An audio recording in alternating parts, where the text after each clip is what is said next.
It is looking like Obama plans to use executive order to pass gun control mandates if Congress cannot or will not pass gun control legislation. This is really the precursor to gun confiscation. The writing's on the wall. Historic events predict the future state of our nation if we comply with any such executive order or legislation regarding gun restriction. History shows us this. In 1911, Turkey established gun control. From 1915 to 1917, 1.5 million Armenians, unable to defend themselves against their ethnic cleansing government, were arrested and exterminated. In 1929, the former Soviet Union established gun control as a means of controlling the more difficult of their citizens. From 1929 to the death of Stalin, 40 million Soviets met an untimely end at the hand of various governmental agencies as they were arrested and summarily exterminated. After the rise of the Nazis, Germany established their version of gun control in 1938, and from 1939 to 1945, 13 million Jews, gypsies, homosexuals, the mentally ill, and others who were unable to defend themselves against the brown shirts were arrested and exterminated. And for law enforcement and those in the military that will follow illegal orders to confiscate our weapons and support this fascist regime, you better pay attention to this significant historic detail, and that is the brown shirts were eventually targeted for extermination themselves by Hitler following their blind acts of allegiance. After Communist China established gun control in 1935, an estimated 50 million political dissidents unable to defend themselves against their fascist leaders were arrested and exterminated. Guatemala established gun control in 1964. From 1964 to 1981, 100,000 Mayans unable to defend themselves against their ruthless dictatorship were arrested and exterminated. Uganda established gun control in 1970, and from 1971 to 1979, 300,000 Christians unable to defend themselves from their dictatorial government were arrested and exterminated. Cambodia established gun control in 1956, and from 1975 to 1977, a period of only 2 years, 1 million of the educated people unable to defend themselves against their fascist government were arrested and exterminated. And in 1994, Rwanda disarmed the Tutsi people, and being unable to defend themselves from their totalitarian government, nearly 1 million were summarily executed. And these are just a few examples of how gun control was an essential step for fascist regimes to exterminate the citizenry of a given nation and reduce the remaining population to slavery. If you still have doubts that this could happen in America, let's look at our own 1968 Gun Control Act and compare it to the Nazi Weapon Act of 1938.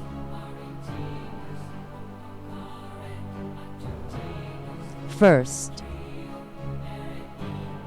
the Nazis classified guns for sporting purposes with regard to the purpose of gun ownership. In America, we introduced the term sporting purpose with regard to private gun ownership. In Nazi Germany, all Germans desiring to purchase firearms had to register with the Nazi officials and submit to a background check. In America, we exempt government agencies from the controls which applied to law-abiding citizens, and the gun control legislation they are calling for now will require universal background checks. In Nazi Germany, the law assumed that non-Nazi German citizens were hostile and thereby exempted Nazis from gun control laws. In America, The law assumes that mentally ill people will turn their guns on innocents, and the government is given the power to limit the purchase by people deemed to be a threat by labeling them as mentally ill. In a climate we find ourselves today, patriots will be deemed as domestic terrorists, and all returning veterans have been labeled with PTSD, a mental illness, as a result of being exposed to active combat.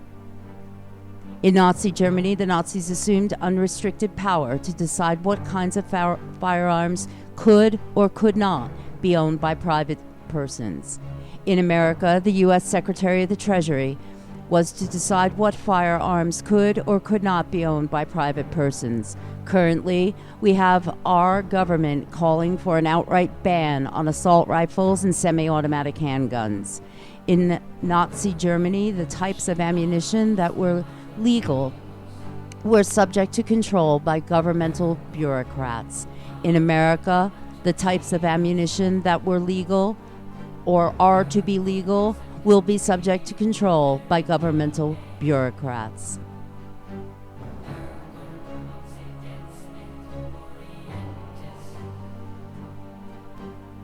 They are using the exact blueprint they used in Nazi Germany here in America. The Second Amendment was established to protect and preserve the nation and its people from a tyrannical government, foreign or domestic. And by the way, you can classify the United Nations as a foreign government, and based on its agenda for a one world order and one world government, it should be considered a hostile entity to every American who cherishes their freedom and individual sovereignty. As we've seen through history, fascist, tyrannical regimes will confiscate all weapons, leaving weapons in the hands of their constabulary forces, and the citizenry completely unable to defend themselves, much less overthrow their fascist, dictatorial regimes. Here's how the Obama regime and the compromised puppets in Washington we call Congress will play this out. First, by legislation or executive order, they will attempt to restrict the types of firearms we will be allowed to possess. Now keep in mind, the spirit of the Second Amendment intended the citizenry to possess equal firepower than that of the military, police, or other constabulary force created by government in order to form well-regulated militias, should conditions in America come to that. Our forefathers did not intend for the American people to show up with a knife to a gunfight, and this unalienable right and provisions set forth in our Constitution, they emphasized, shall not be infringed. Second, mandatory registration will be implemented, as we saw in the Soviet Union, Nazi Germany, Italy under Mussolini, and dozens of other examples throughout history. A national registry of gun owners will be established for the instant access and identification of all Americans that possess a firearm. And by the way, those that would have you believe they are opposed to gun registration, like Janet Reno, who are advocating for licensing firearms but not requiring registration, let me just tell you, it accomplishes the exact same thing. Third, the final phase will come down swiftly, like a hammer. Guns will forcibly be confiscated by the regime. Those who refuse or resist will be rounded up and executed, no exceptions. 70 million people lost their lives because of gun control throughout the world in the 20th century. Governments have murdered 4 times as many civilians as were killed in all of the international and domestic wars combined during this period. American gun control legislation has been mirroring Hitler's playbook on gun control since 1968. The verbiage is almost identical. History is showing us, in no uncertain terms, our destiny if we continue down this path. What happens when self-defense becomes against the law? What happens when our protectors, government, become our predators, all under the guise of terrorism national security, and individual security.